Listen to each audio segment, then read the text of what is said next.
va ouvrir la parole de Dieu ensemble. Seigneur, je veux encore déclarer publiquement mon incapacité. Seigneur, je suis vide et vil sans toi. Mais j'ai cette conviction, c'est que quand toi tu remplis, tu peux utiliser n'importe qui. Je prie ce matin que ta parole vienne vivifier quelqu'un qui se sent faible. Que ta parole vienne fortifier quelqu'un qui est à terre. Il y a quelqu'un qui se sent oppressé ce matin. Je veux prier afin qu'il reparte libre de ce lieu. Que ton esprit agisse ce matin. En ton nom, nous avons prié. Amen. Lisons ensemble dans 1 Roi, chapitre 19, verset 1. Akab rapporta à Jézabel tout ce qu'avait fait Élie et la manière dont il avait tué par l'épée tous les prophètes. Jézabel envoya alors un messager à Élie pour lui dire que les dieux me traitent avec la plus grande sévérité.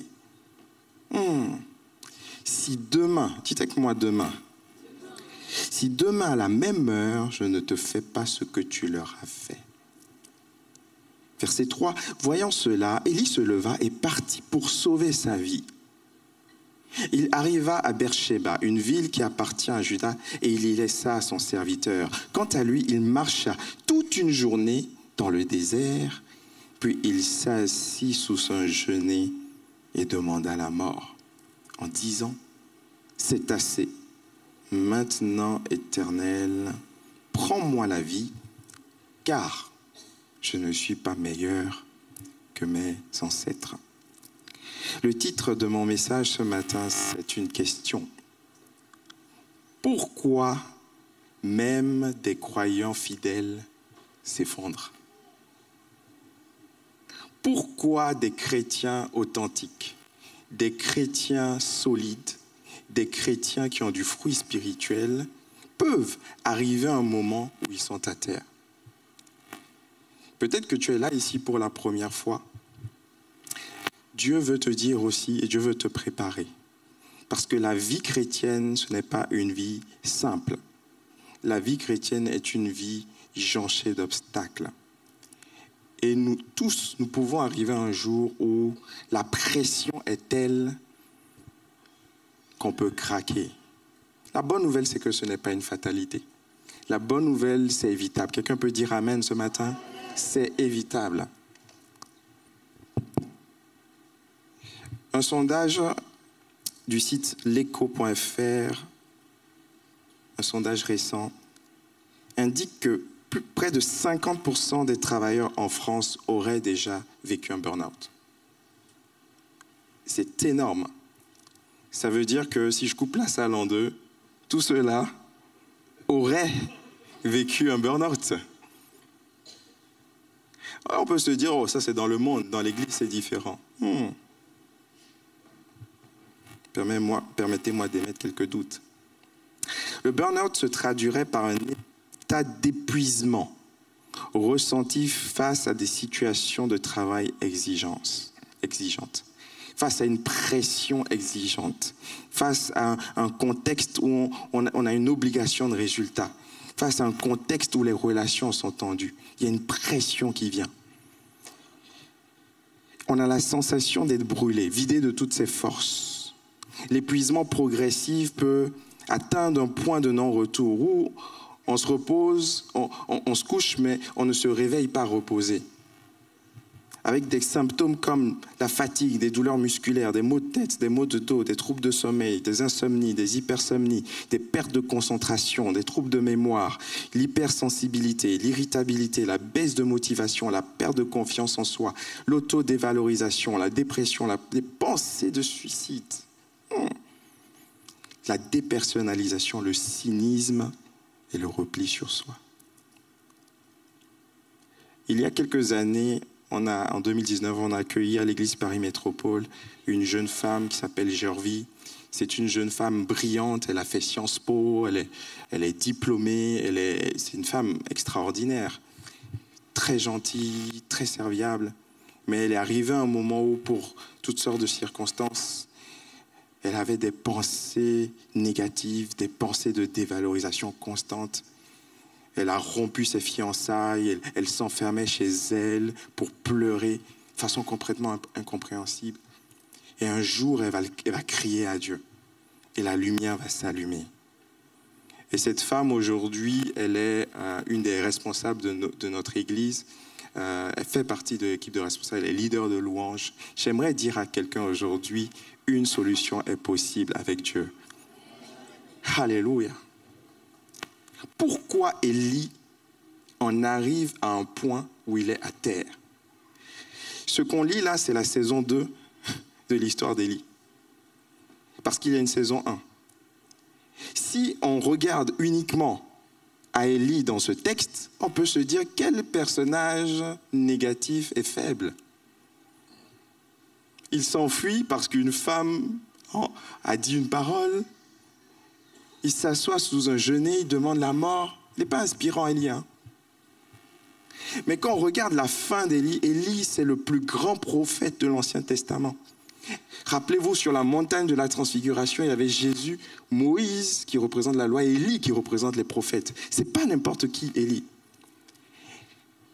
Alors comment un homme comme ça, d'envergure, comment un chrétien aussi solide peut arriver à être à terre? Il y a une réponse que j'aimerais vous proposer à la fin de ce message. On va regarder à la saison 1 de l'histoire d'Élie. Vous êtes toujours avec moi? Ok, vous êtes avec moi. Saison 1 de l'histoire d'Élie, épisode 1. 1 Roi 17, verset 1. Oui, parce que c'est actuel maintenant, les séries. Il faut actualiser. 1 Roi 17, verset 1. Élie le Tisbite, l'un des habitants de Galade, dit à Akab, « L'Éternel est vivant, le Dieu d'Israël, dont je suis le serviteur. Et il n'y aura ces années-ci ni rosée ni pluie, sinon à ma parole. » Lorsque le rideau s'ouvre et qu'on découvre Élie pour la première fois, on voit que c'est un homme déjà affirmé. On ne connaît pas la lignée d'Élie. Vous savez, aujourd'hui, pour identifier quelqu'un, il y a son nom et son prénom. Mais dans le contexte juif de l'époque, pour identifier quelqu'un, il y avait besoin de 2 informations. Sa ville et sa lignée. C'est pour ça qu'on dit Josué, fils de Noun, etc. On a besoin de connaître sa lignée. Il n'y avait pas de nom de famille à l'époque. Mais Élie, on sait qu'il vient de Tisbé, de Galate, mais on ne connaît pas sa lignée. Comme pour dire que Dieu l'avait formé en secret. Dieu l'avait bâti en secret. C'est un homme qui a été formé par Dieu en secret. Et lorsque le rideau s'ouvre, Élie a déjà assez de confiance pour affronter un roi Akab, qui est un roi qui est complètement parti, qui s'est détourné de Dieu. C'est le 8e roi du royaume du Nord qui s'est détourné de Dieu. Et il lui dit en face, il n'y aura pas la pluie à cause de ton péché.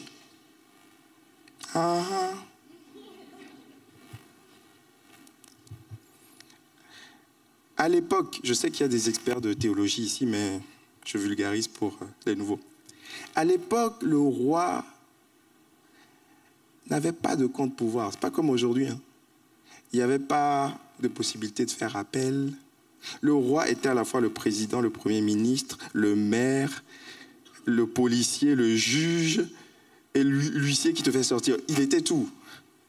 Donc, affronter le roi, c'était très dangereux. Qui plus est, un roi qui s'est détourné de Dieu. Non seulement Akab s'est détourné de Dieu, mais Akab a fait alliance avec une femme extrêmement dangereuse qu'on appelle Jézabel. Jézabel était la fille du roi de Sidon. C'était une princesse de Sidon, un territoire occulte. Et Jézabel va quitter Sidon et va venir, c'est une phénicienne, une sidonienne, elle va quitter Sidon pour venir en Samarie parce que la capitale a été déplacée de Jérusalem à Samarie. Elle va venir dans le peuple d'Israël, mais elle ne va pas quitter ses dieux. Elle ne va pas quitter ses pratiques occultes. Elle va ramener tous ces dieux, Baal, Astarté. Et Akab, manipulable, va commencer lui aussi à adorer ces dieux. Et Élie apparaît dans ce contexte compliqué et il dit à Akab, extraordinaire. Il dit à Akab, l'Éternel est vivant. À l'époque, on disait « Ô roi, vis éternellement ». C'est une formule pour dire « je te respecte ». Élie dit « j'en ai que faire, l'Éternel est vivant ». Quel courage. Et il dit « je suis le serviteur de l'Éternel ». Élie sait qui il est. Et il dit, il n'y aura ces années-ci ni rosée ni pluie, sinon à ma parole. Élie avait conscience du poids de sa parole.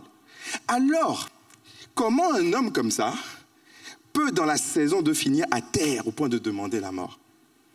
Il y a un niveau de pression, les amis, qui peut vous emmener à faire ce que vous n'auriez pas cru faire. Mais il y a une solution. Quand la pression monte, quand la pression de l'ennemi monte, il faut augmenter la provision de Dieu.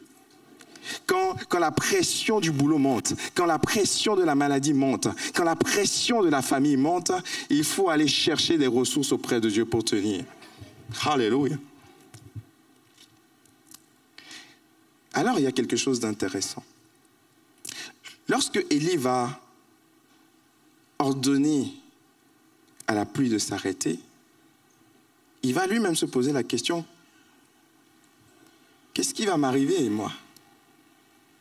Parce que la pluie à l'époque, c'était le symbole de la prospérité financière. S'il n'y a pas de pluie, on coupe tout, tout s'arrête. C'est la crise. Dieu va dire ceci à Élie. Verset 2. Pars d'ici. Dirige-toi vers l'Orient. Cache-toi près du torrent de Kérit qui est en face du Jourdain. Tu boiras l'eau du torrent et j'ai ordonné à des corbeaux de te nourrir là. Alléluia. La bonne nouvelle pour quelqu'un aujourd'hui, c'est que Dieu a une provision pour ses serviteurs. Aujourd'hui, on parle de guerre commerciale, on parle de crise financière, on parle de bruit de guerre un peu partout dans le monde. On dit qu'aujourd'hui, je l'ai vu, c'était il y a quelques semaines, les gens souffrent tellement en France qu'ils n'arrivent même pas à acheter des produits d'entretien ou des pâtes dentifrice. On est en France, les amis. Il y a une crise qui est là. Dans les lycées, il y a des enfants qui poignardent d'autres enfants. Il y a un problème d'identité. Dans tout ce contexte de crise, Dieu parle à ses enfants. Dieu te parle et te dit, j'ai une provision pour toi. J'ai un torrent de Kérit pour toi. J'ai un espace où tu seras protégé de la crise si tu t'accroches à ma parole. Quelqu'un devrait dire Amen et applaudir le nom de Jésus. Yes. Tu boiras l'eau du torrent et j'ai ordonné à des corbeaux de te nourrir là. Si vous connaissez un tout petit peu les animaux, vous voyez le côté fou de cette proposition. Les corbeaux sont des oiseaux carnivores. Alors, Seigneur, déjà, je vais aller dans un endroit et tu vas ordonner à des oiseaux de venir me porter de la nourriture. Là, il y avait un GPS divin. Ça, c'est déjà extraordinaire. Mais ce qui est encore plus extraordinaire, c'est que tu ordonnes à des oiseaux carnivores de porter de la viande dans leur bouche sans la manger, pour venir déposer chaque matin et chaque soir pour ton serviteur. Dieu est capable d'utiliser des moyens improbables pour nous bénir. Quand j'étais à l'école biblique, il y a plus d'une dizaine d'années, ça remonte, on avait économisé assez d'argent. C'était après mon mariage, on est parti à l'école biblique à l'ITF au Canada. Et on a mis toutes nos économies dans l'année, dans cette année-là. Près de 13 000 €. Et on arrive sur place, on avait fait toutes nos estimations, nos cours et tout ça. On arrive sur place, on avait loué un logement. Et les baux au Canada sont sur 1 an. Ça veut dire que si tu restes 3 mois, tu dois payer sur 1 an. Dieu merci, bénissons la France. Donc on devait payer 1 an alors qu'on restait 1 an, 9 mois. Ensuite, on découvre sur place que le tarif n'était pas 500 € par mois, comme nous l'avions pensé. Avec Priscilla, on était tous les deux. Mais le tarif était 500 € par personne du couple par mois. 500 $ canadiens. Donc, on se retrouve avec toutes nos estimations complètement... La courbe tombe. 3 mois après, Priscilla tombe enceinte. Je confesse, le jour où elle m'a appris la nouvelle, La première chose que je suis allé faire, je suis allé sur mon compte Société Générale. Je dis, Seigneur, quel papa irresponsable je vais être. J'ai aucune source de revenus. Alors j'ai crié à Dieu, Seigneur, aide-moi, donne-moi, pourvois. On est là pour te servir. Et qu'est-ce que Dieu répond? Donne-toi. Donne ta dîme, donne quelque chose à l'offrande. Je dis, mais la dîme, c'était pas sûr, les revenus, il n'y en a pas. Alors, ce jour-là, je prends la décision courageuse de mettre $200 dans une enveloppe. C'était dur, hein? Je crois que c'était très long de mettre, Seigneur. Mais j'ai foi en toi. Et je vais à la réunion de jeûne le vendredi soir et je dépose les $200 avant la réunion dans le tronc. Et je vais à la réunion. À la fin de la réunion, une jeune dame qui est missionnaire, qui était à l'église Nouvelle Vie aussi, que j'ai rencontrée une fois, vient me voir avec une enveloppe. Et elle me dit, Dieu m'a mis à cœur de vous donner ça. Je l'ai regardée, je lui ai dit, pourquoi? Tu ne nous connais pas. J'ouvre l'enveloppe, il y avait $200 dedans. J'ai dit, Seigneur, you are playing with me. Tu bénis, mais quel intérêt de me faire donner $200 pour me rendre $200? La balance, ça fait $200 moins $200, ça fait 0. Mais en fait, c'est faux. En donnant $200 et en récupérant $200, tu comprends, tu apprends une leçon. Dieu est capable de te bénir même si tu n'as pas un salaire. Dieu est capable de pourvoir à tes besoins. Cette année-là, on a eu des gens qui sont venus faire des dons, des amis qui m'appellent. On aimerait te soutenir. Une dame qui arrive avec toute une valise pleine de vêtements pour nos enfants. Et la provision surnaturelle de Dieu est réelle, mes amis. Elle est réelle. Et c'est ça qu'Élie vit. Et Élie va au torrent de Kérit. Et Dieu ordonne à des corbeaux de le nourrir chaque matin et chaque soir. Il y a une bonne nouvelle, Dieu peut te bénir dans les moments de crise. Il y a aussi une mauvaise nouvelle. La mauvaise nouvelle, c'est que le miracle a une date d'expiration. Le miracle a une date d'expiration. On a cette conception dans le monde évangélique qu'on peut vivre juste sur des miracles. C'est pas vrai. Dieu va faire un miracle, mais le miracle va durer un temps. Il est écrit ici, au verset 7, « Au bout d'un certain temps, le torrent fut à sec. »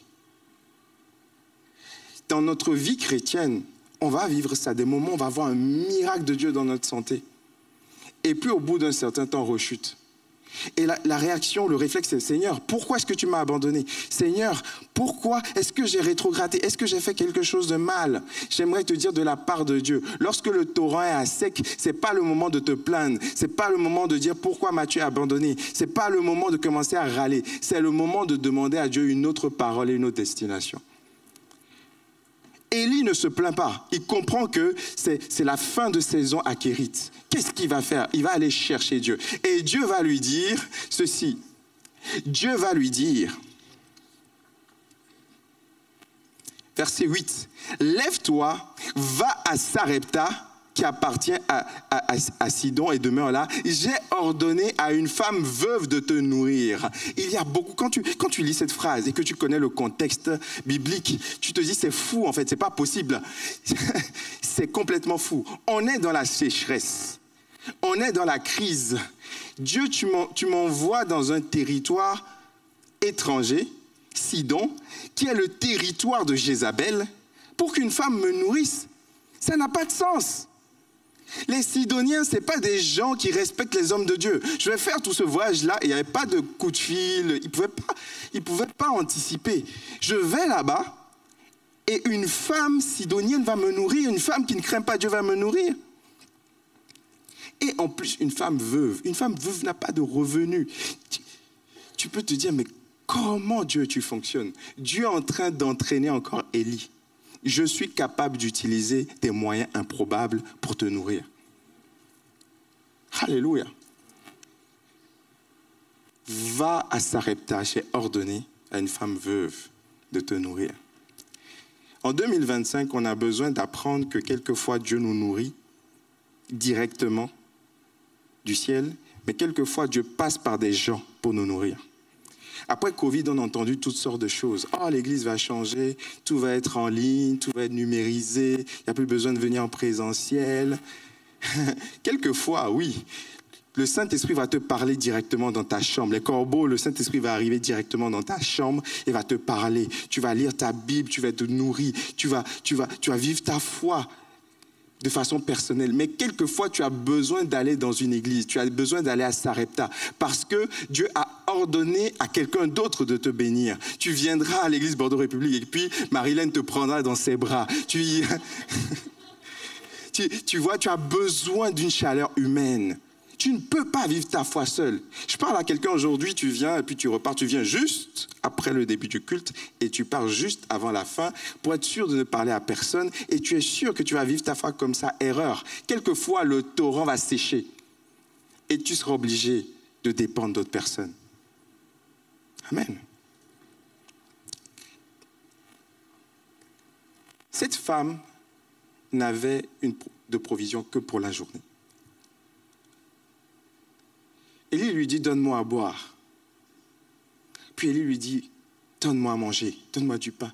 Et la femme dit, prophète, homme de Dieu, j'ai beaucoup de respect pour toi, mais je n'ai aucun revenu. Avec mon fils, on avait prévu se faire un gâteau aujourd'hui, manger aujourd'hui. Mais on ne sait pas ce qu'on a demain. On n'a rien pour demain. On prévoyait se coucher et mourir. Qu'est-ce que Élie va lui dire? Donne-moi d'abord. Ne crains pas, donne-moi d'abord. Montre ta foi et Dieu va te pourvoir. J'aimerais dire à quelqu'un, donne d'abord à Dieu. Donne d'abord ton temps à Dieu. Tu es peut-être chargé, tu n'as pas le temps. Tu es peut-être une maman monoparentale. Dieu te dit, sème juste 30 minutes dans la prière le matin avec moi. Peut-être tu seras 1 heure, 30 minutes en moins. Dieu parle à un étudiant qui étudie, qui se dit, j'ai trop de devoirs. Donne d'abord à Dieu un peu de ton temps. Donne d'abord à Dieu un peu de toi. Donne d'abord à Dieu. Dieu va te le rendre. Donne d'abord à Dieu. Vous savez, j'ai découvert quelque chose. Moi, je suis d'origine togolaise. J'ai fait 17 ans au Togo, en Afrique, 4 ans au Maroc et près de 17 ans, 16 ans, je n'arrive plus à compter, 16 ans en France. Donc j'ai les deux. Je suis hybride. Je suis trop blanc chez les noirs et trop noir chez les blancs. Bon, on ferme la parenthèse. Mais j'ai découvert que la doctrine ou le monde chrétien en Afrique, j'essentialise pas, je généralise tout le monde en Afrique, mais la façon de voir africaine est très proche de la façon de voir biblique dans l'Ancien Testament, juif. Vous savez ça, certains l'ont utilisé, l'ont déformé. Aujourd'hui, malheureusement, un des emplois les plus profitables, c'est d'être pasteur. En Afrique. Pourquoi? Ils ont dit, mais Lisez, il faut donner au prophète. La veuve va donner au prophète, donc je vais être le prophète de ta famille, tu vois. Donne-moi à manger. Sauf que, moi je dis les amis, si vous voulez appliquer l'Ancien Testament, appliquez jusqu'au bout. Eux, au moins le miracle suivait. Donc toi, si je te donne et que le miracle ne suit pas, c'est le goulag. Hein. Si tu veux appliquer, applique jusqu'au bout. C'est comme les gens qui disent, pasteur, la dîme n'est plus d'actualité dans le Nouveau Testament. Je partage. Par contre, eux, ils donnaient 100% dans le livre des Actes. Si tu veux appliquer, applique jusqu'au bout. Bon, c'était une parenthèse, je vais la faire. Élie va dire, ne crains pas à cette femme. Alors comment Élie, qui a autant de foi dans la saison 1, peut se retrouver dans la saison 2 à terre et craindre? Parce qu'il y a un niveau de pression qui a augmenté. Je passe rapidement. Élie va ensuite ressusciter le fils de cette veuve dame-là, qui va devenir une maîtresse de maison. Lorsqu'on lit, on voit qu'on parle de la veuve au début, on parle d'une maîtresse de maison. Ça veut dire que Dieu va tellement pourvoir qu'elle va avoir des serviteurs extraordinaires. Mais il y a un épisode 3. Dans l'épisode 3, Dieu va parler à Élie, va dire, ça fait 3 ans maintenant qu'il y a la sécheresse, qu'il y a la crise, un peu partout. Dieu va lui dire, va retrouver Akab et dis-lui ceci. 1 Roi 18, verset 1. Bien des jours s'écroulèrent et la parole de l'Éternel fut ainsi adressée à Élie dans la 3e année. Va, présente-toi devant Akab et je ferai tomber de la pluie face au ciel. Dieu dit à Élie, va voir Akab. Est-ce que toi tu irais, toi? C'est comme un terroriste qui va au poste de police qui dit, j'avais fait exploser une bombe il y a 2 ans, mais maintenant j'ai changé. Je ne sais pas si tu vas réussir à finir ta phrase. Et Élie a le courage d'aller voir Akab. Et quand il voit Akab, Akab dit, ah, c'est toi, verset 17, 1 Roi 18. C'est toi qui jettes le trouble en Israël. Élie répond, non, non, non, non, non. C'est pas moi qui jette le trouble en Israël. Oui, j'ai emmené la sécheresse, mais c'est pas moi. C'est à cause de toi. C'est toi au contraire et la maison de ton père, puisque vous avez abandonné les commandements de l'Éternel. Et il dit à Akab, je viens avec un défi. On va faire un match. On va organiser un match. C'est la finale de la Ligue des Champions là bientôt. On va organiser un match. Dans la première équipe, il y aura toi, Akab, et tu vas prendre 450 prophètes de Baal. Mais ce n'est pas fini. Prends aussi les 400 prophètes d'Astarté. Dans l'équipe 1, il y a combien de personnes? 851. 851 personnes. Et dans l'équipe 2, il y a qui? Élie. Il est à la fois le gardien, le défenseur, le milieu de terrain, l'attaquant, le coach, il est tout seul. Et il dit, dans le gradin, on va mettre le peuple. Et on va aller sur la montagne du Carmel. Et ce jour-là, on va voir qui a le vrai Dieu. Quel courage! Et il a écrit ceci. Pourquoi Élie fait ce défi? On va voir qui va faire tomber la pluie du ciel. Pourquoi Élie fait ce défi? Parce que Baal, c'est le dieu de la pluie. Hein? Donc, on va voir qui est le vrai Dieu. Et le peuple sera témoin.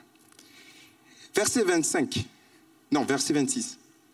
Ils prirent le taureau qu'on leur donna. Ils le préparèrent. Ils invoquèrent le nom de Baal. Depuis le matin jusqu'à midi, première mi-temps. En disant, Baal, réponds-nous, Baal, réponds-nous. Imaginez 850 personnes qui tapent, Baal, Baal, Baal, Baal. Impressionnant. Du matin... Aïe. Du matin jusqu'à midi. Mais il n'y eut ni voix, ni réponse. Et il sautait devant l'autel, Baal, Baal. Rien du tout. Alors, Élie, c'est un petit coquin, vraiment. Élie dit, les amis, là, il est midi, là. Je pense que vous devez crier à haute voix, parce que, bah, là, il a peut-être des boules caisses, hein. Il pense peut-être à quelque chose où il est occupé. Il est en voyage. Est-ce que c'est pas... Il n'a pas posé là son RTT là. Peut-être qu'il dort, il va se réveiller. Il se moque de... Comment un homme comme ça dans la saison 1 peut finir à terre dans la saison 2? Il est courageux, Élie. Alors, ils se firent des incisions. C'est vraiment occulte, hein. C'est pas de la blague, hein. Ils se firent des incisions, font couler le sang. Mais rien n'y fit. Alors Élie dit, à mon tour. Alors, il faut faire descendre le feu du ciel. Pardon, j'avais dit la pluie, mais c'est le feu du ciel. Excusez-moi. Il faut faire descendre le feu sur l'autel. Il dit, à mon tour. Mais avant de prier pour que le feu descende du ciel, il dit, emmenez-moi 4 cruches d'eau. Qu'est-ce que tu fais, Élie? Oh, discutez pas, allez-y, vite. 4 cruches d'eau, s'il vous plaît. Il prend les 4 cruches et il les renversa, verset 34, verset 33, il les renversa sur l'Holocauste. Et tu te dis, mais Élie, le principe, ce n'est pas de mouiller, le principe, c'est d'envoyer le feu sur l'autel. C'est un holocauste, c'est de brûler. C'est barbecue, tu vois. C'est pas à mouiller. Et il le fit encore une seconde fois. Il dit encore 4 couches d'eau. Élie, on est dans la sécheresse. 0 gaspillage. OK? Ah, c'est bon. 4 cruches, encore. Et il le fit une 3e fois. Et il y avait de l'eau qui coulait partout. Et là, Élie va faire une prière. Et il va dire, Éternel, toi qui es le vrai Dieu, montre à ce peuple aujourd'hui que tu es le véritable Dieu. Et la Bible dit que le feu va tomber, verset 38. Il va consommer l'holocauste, le bois, les pierres et la terre. Il va absorber l'eau qui était dans le fossé. Et quand tout le peuple vit cela, ils tombèrent sur leur visage et dirent, c'est l'Éternel qui est Dieu, c'est l'Éternel qui est Dieu. J'aimerais proclamer que dans un contexte où il y a de la franc-maçonnerie, il y a de l'occultisme, il y a toutes sortes de pratiques, c'est l'Éternel qui est le véritable Dieu. Quelqu'un devrait dire Amen et applaudir le véritable Dieu aujourd'hui en 2025. Yes. Alors ils saisirent les prophètes de Baal et les exécutèrent. Épisode 4. Maintenant que la prison est ouverte, est-ce que tu vas réussir à sortir? Maintenant qu'il n'y a plus d'ennemis, Élie, tu dois faire revenir la pluie. Est-ce que tu as encore assez de force, encore assez d'onction pour faire revenir la pluie? Élie va dire à Akab, je vais faire revenir la pluie. Mais il n'y a pas de signe annonciateur de pluie. Le serviteur d'Élie va lui dire, maître, il n'y a rien là. Et Élie va mettre sa tête entre ses genoux, il va prier, Seigneur, ne me lâche pas maintenant. Parce que s'il n'y a pas la pluie, il meurt pareil. Hein. Ne me lâche pas maintenant. Et le serviteur va revenir une fois, deux fois, trois fois. Élie va lui dire, retourne. Quel homme de foi! Retourne encore, retourne encore. Et une septième fois, il y aura un petit nuage qui va apparaître. Peut-être que tu pries pour ton mari qui n'est pas croyant, pour tes enfants qui ne sont pas chrétiens. Et ça fait longtemps que tu pries. Mais j'aimerais te dire, au bout d'un moment, il y aura un petit nuage. Il y aura quelque chose qui va apparaître continu, même s'il n'y a pas de signe annonciateur au début. À un moment donné, la pluie va arriver.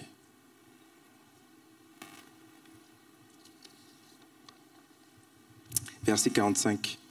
Le ciel s'obscurcit par les nuages, le vent s'établit et il y eut une forte pluie. Akab monta sur son char et partit pour Jizréel. Et la main de l'Éternel fut sur Élie. Alléluia. Alors on arrive au texte que j'ai lu au début, saison 2. Akab va raconter tout ça à Jézabel. Akab, il est un peu bizarre, hein, vraiment manipulable. Il assiste à tout ça, il ne prend aucune décision. Il va raconter à Jézabel, et là, Jézabel entre dans une colère noire. Et il dit que les dieux me traitent dans toute leur rigueur. C'est une occultiste, hein, ce n'est pas une parole en l'air. Que les dieux me traitent dans toute leur rigueur. Si demain, à la même heure, je ne fais pas de toi, Élie, ce que tu leur as fait. Il envoie un serviteur dire ça. Et Élie est à Jizréel, donc Élie vient à côté de Akab. Alors je me suis posé la question, pourquoi Élie est tombé? Pourquoi à ce moment-là? J'ai une conviction personnelle que je vais vous partager. Mais je suis convaincu que c'est ça. Parce qu'il y a un détail qui n'est pas un détail. Jézabel dit, demain à la même heure, dans une journée, 24 heures, il t'arrivera la même chose. Et pourtant, elle n'envoie pas d'armée, elle n'envoie personne. Et Élie, alors qu'il part pour s'enfuir, 24 heures après, une journée de marche, il arrive, il ne sait pas ce qui lui arrive. Il commence à avoir des sensations bizarres. Et puis, il laisse son serviteur se mettre sous un genêt. Je suis convaincu que Jézabel a consulté, comme on dit dans certains cercles.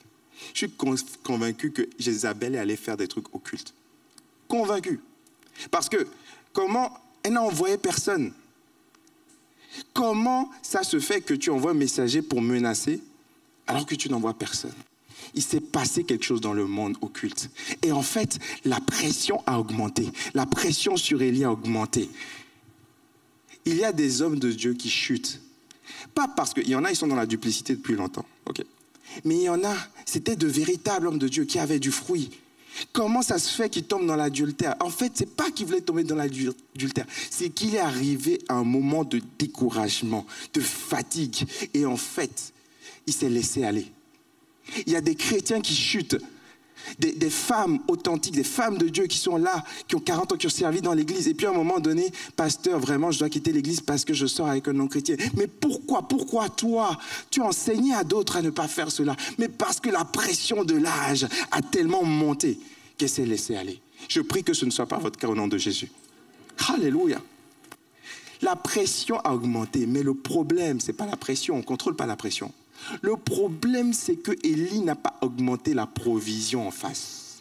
Élie était quelqu'un qui était habitué à dépendre de Dieu. Rappelez-vous, épisode 1, Élie est nourri à Kérit. Épisode 2, Élie est nourri à Sarepta. Mais plus on avance dans la saison 1, on ne voit plus Élie être nourri, mais on voit la pression augmenter. Vous voyez, quelquefois, ce n'est pas le problème qui est de la tension au boulot. Ce n'est pas le problème si ton CA, ton conseil d'administration, ton comité de pilotage au boulot est en train de voter que qu'on t'éjecte, qu'on te vire. Ce n'est pas ça le problème. Le problème, c'est que quand la pression augmente, tu dois augmenter le niveau de provision. Tu dois aller chercher Dieu dans la prière, dans le jeûne, dans la parole de Dieu. Tu dois venir à la réunion de prière. Lorsque tu es étudiant, tu te dis, j'ai tellement de pression dans ma classe préparatoire. C'est pas le moment de t'isoler pour travailler. C'est le moment aussi de travailler, mais de venir dans la prière parce qu'il y a une nourriture dont tu as besoin.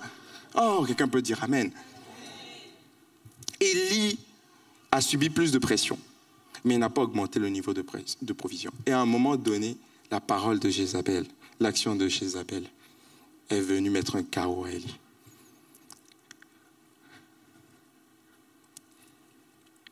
C'est évitable, les amis.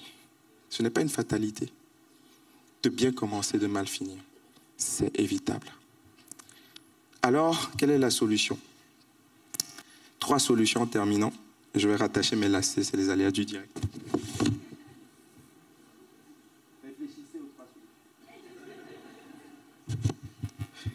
3 solutions pour terminer. Dieu va prendre soin d'Élie.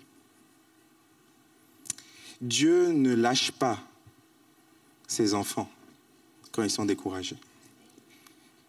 Si tu es un chrétien depuis longtemps, ou si tu es jeune chrétien, ou si tu t'approches de Dieu, sache que, quel que soit ton contexte, Dieu ne va pas te lâcher. Dieu ne juge pas, Dieu ne condamne pas Élie. Dieu va prendre soin d'Élie. Première solution, ressourcement physique. Quand tu es prêt à craquer, quand tu sens que la pression est trop grande, premièrement, repose-toi. Physiquement, j'entends. Prends du temps pour te reposer. Qu'est-ce que Dieu va faire? Dieu va dire, verset 5, lève-toi et mange. Dieu va envoyer un ange toucher Élie et lui dire, lève-toi et mange. Je vais te nourrir, Élie, je vais prendre soin de toi. Élie regarda et il vit à son chevet un gâteau cuit sur des pierres chauffées, ainsi qu'une couche d'eau. La provision augmente. Tu as besoin de prendre soin de toi. Peut-être, je parle à un couple ce matin qui craque, qui est au bord de craquer. Prenez du temps ensemble. Partez en vacances ensemble. Prenez du temps ensemble. Prends du temps pour te reposer. Prends du temps pour te nourrir. Pour bien manger. Vous savez, l'été dernier, je raconterai une autre fois, j'ai vécu, je pense, la crise de la quarantaine, tu vois. J'étais là, je me sentais faible, toujours fatigué. Et puis tu vas chez le médecin te dit, il faut faire du sport. Il n'y a rien, tu vois. Donc, j'ai dit, OK. Je me suis inscrit à Basic Fit pour la première fois de ma vie. J'ai décidé de prendre soin de moi. Vous avez besoin de prendre soin de vous. On a besoin de prendre soin de soi. 2 fois, l'ange lui donne à manger. Verset 7. L'ange de l'Éternel vint une 2e fois et lui dit, Élie, lève-toi et mange, car le chemin est trop long pour toi. Ça va prendre du temps. C'est correct. Si tu sers et que tu es au bout du burn-out, prends une pause. C'est correct. Prends du temps pour toi. Prenez du temps pour vous. Alors Élie dit, j'ai déployé tout mon zèle pour l'Éternel, le Dieu de l'univers. Mais les Israélites ont abandonné ton alliance. Élie est négatif, Élie est cynique. Élie commence à critiquer tout le monde, à se critiquer, à se dévaloriser. Je ne suis pas meilleur que mes ancêtres. C'est le signe du burn-out spirituel. Voici ce que Élie va faire. Voici ce que Dieu va faire après le ressourcement physique. Dieu va emmener un ressourcement spirituel. Dieu va emmener Élie sur la montagne. Là où la montagne d'Horeb, c'est là où Moïse a reçu les 10 commandements. Il va lui donner rendez-vous là-bas. Et il va avoir plusieurs manifestations. Un tremblement de terre, mais Dieu n'était pas dedans. Un vent, Dieu n'était pas dedans. Du feu, mais Dieu n'était pas dedans.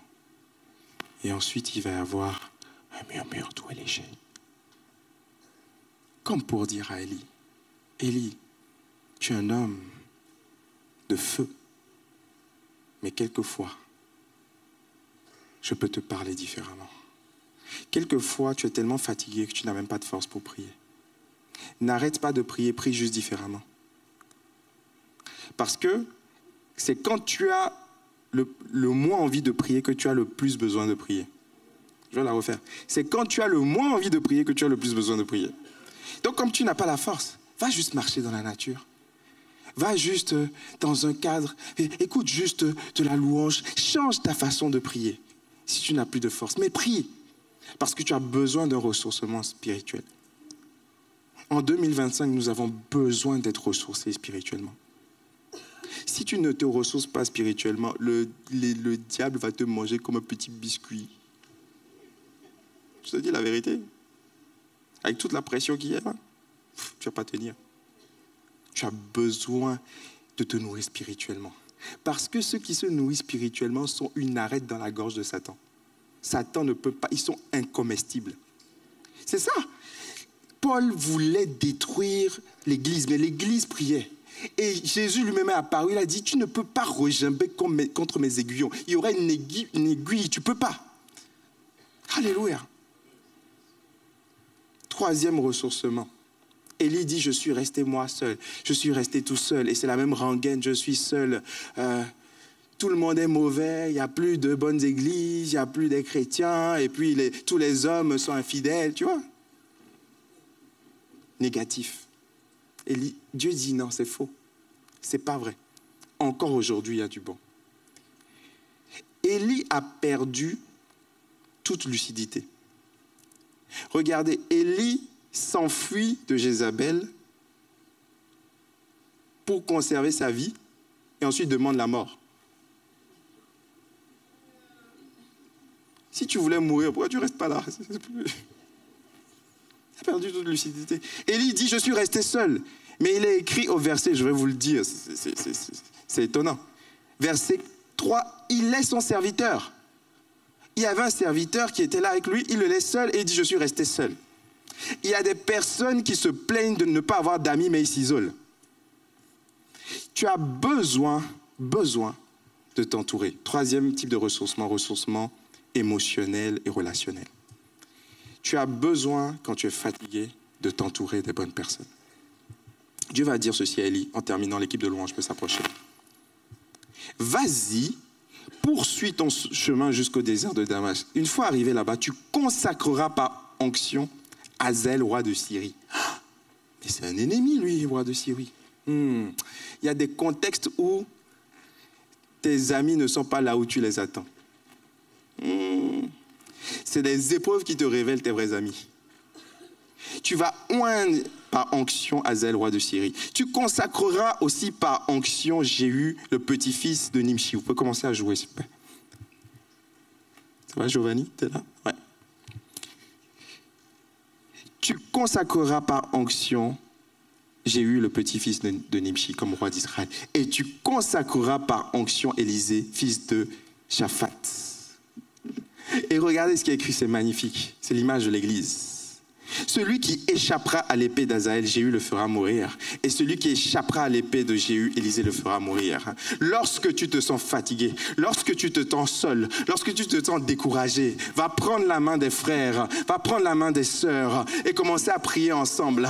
Et là où quelqu'un échappe à l'épée de Hazaël, Jéhu le fait mourir. Là où quelqu'un échappe à l'épée de Jéhu, Élisée le fera mourir. Si la prière de Paul n'atteint pas le ciel, la prière de Jean va atteindre le ciel. ciel. Si la prière de Jean n'atteint pas le ciel, la prière de Marc va atteindre le ciel. Si la prière de Marc n'atteint pas le ciel, la prière d'Élisabeth va atteindre le ciel. Et ensemble, on va se soutenir parce que deux valent mieux qu'un. Alléluia. Tu n'es pas seul. Tu n'es pas seul à vivre ce que tu vis. J'aimerais faire un appel aujourd'hui. On peut se lever tous ensemble, s'il vous plaît. Et j'aimerais faire un appel. Si aujourd'hui tu te sens seul comme Élie, découragé, fatigué au bord du burn-out, qu'il soit professionnel ou spirituel, viens sur le devant, on va prier ensemble comme une famille. Et les pasteurs ne vont pas t'imposer les mains. On va se tenir les mains devant et on va prier ensemble comme une famille. Viens sur le devant, n'aie pas peur. Si c'est arrivé à Élie, ça peut nous arriver à nous tous. Et peut-être que demain, c'est toi qui prieras pour quelqu'un. Alléluia. Et on veut ensemble comme une famille proclamer que la provision de Dieu peut nous aider à résister à la pression. Alléluia. Est-ce qu'on peut se lever et prier ensemble, s'il vous plaît? Si tu es baptisé du Saint-Esprit, parle en langue ce matin.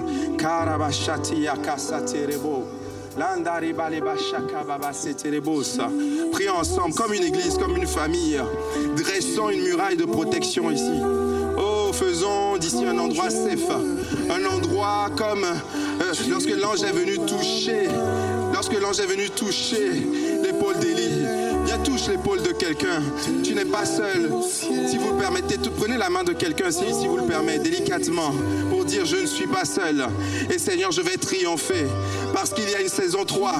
Élie, tu es brûlé. Tu es au bord du burn-out, mais tu n'es pas fini. Parce qu'il y a encore un chemin pour toi. Il y a encore des choses que tu dois accomplir. Dieu veut te dire que tu n'es pas fini. Dieu veut te dire que tu es à terre, mais tu n'es pas fini. Il y a encore une histoire pour toi. Peut-être que tu es tombé dans le péché, que tu es en prise avec l'addiction. Dieu veut dire, tu vas encore me servir. Je veux te faire sortir de là. Peut-être que c'est ton enfant, c'est tes enfants qui se sont éloignés de Dieu, qui sont tombés dans toutes sortes de travers. Dieu veut te dire, je veux encore les ramener. Ma grâce est suffisante. Mon onction, ma faveur est encore sur toi. Élie, parce qu'on a un rendez-vous divin sur la montagne de la transfiguration. Je ne te laisserai pas à terre. Je vais te soutenir. Alléluia. La poussière. Tu es baptisé du Saint-Esprit, prêt en langue ce matin. Un vent de réveil ce matin. Il y a la puissance de Dieu ce matin. Dans le murmure doux et léger. Dieu veut agir. Dieu veut agir pour te renouveler spirituellement.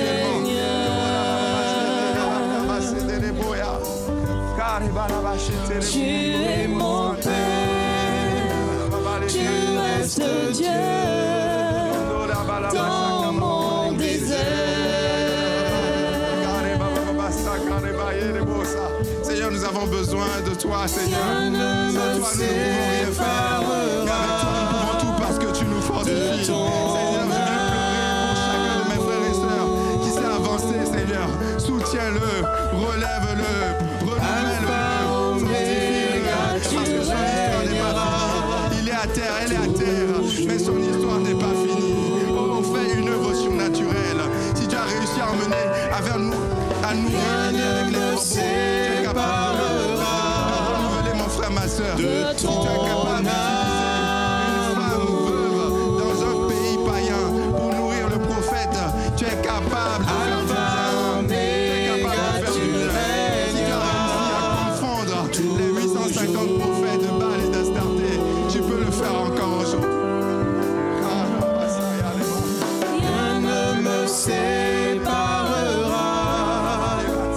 de ton amour.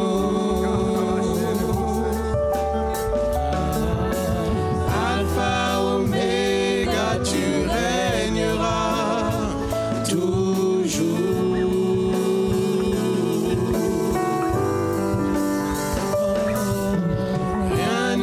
Séparera de ton amour.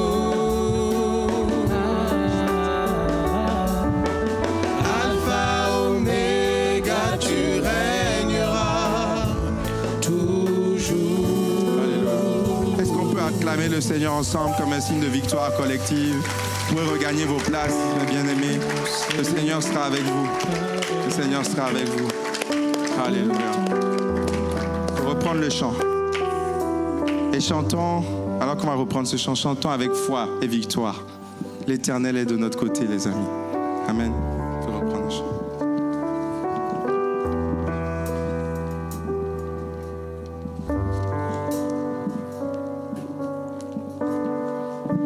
Tu es ma source, tu es mon bien.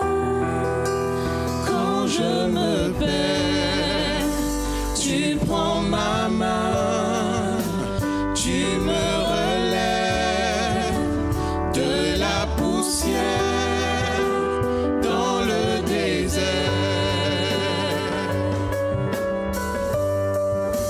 Tu me diriges vers ta lumière, Seigneur.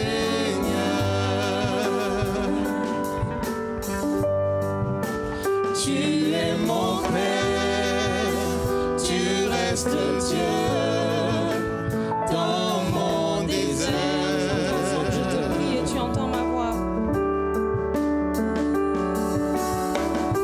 Je te prie et tu entends ma voix.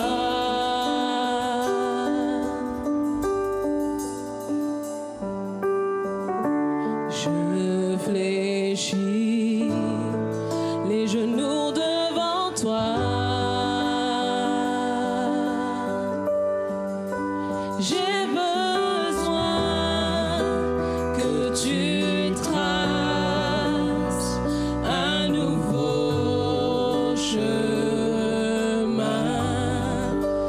Tant besoin que tu sois mon puissant soutien, car tu es ma source, tu es mon bien. Quand je me perds, tu prends ma main, tu me relèves de la poussière dans le désert.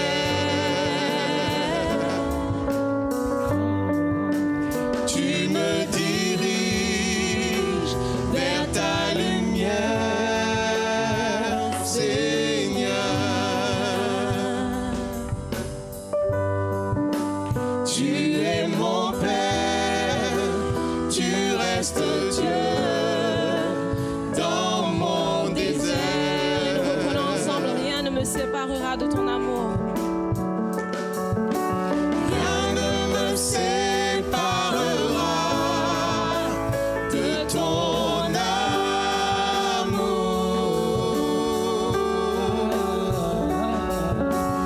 Alpha, Oméga, tu régneras toujours.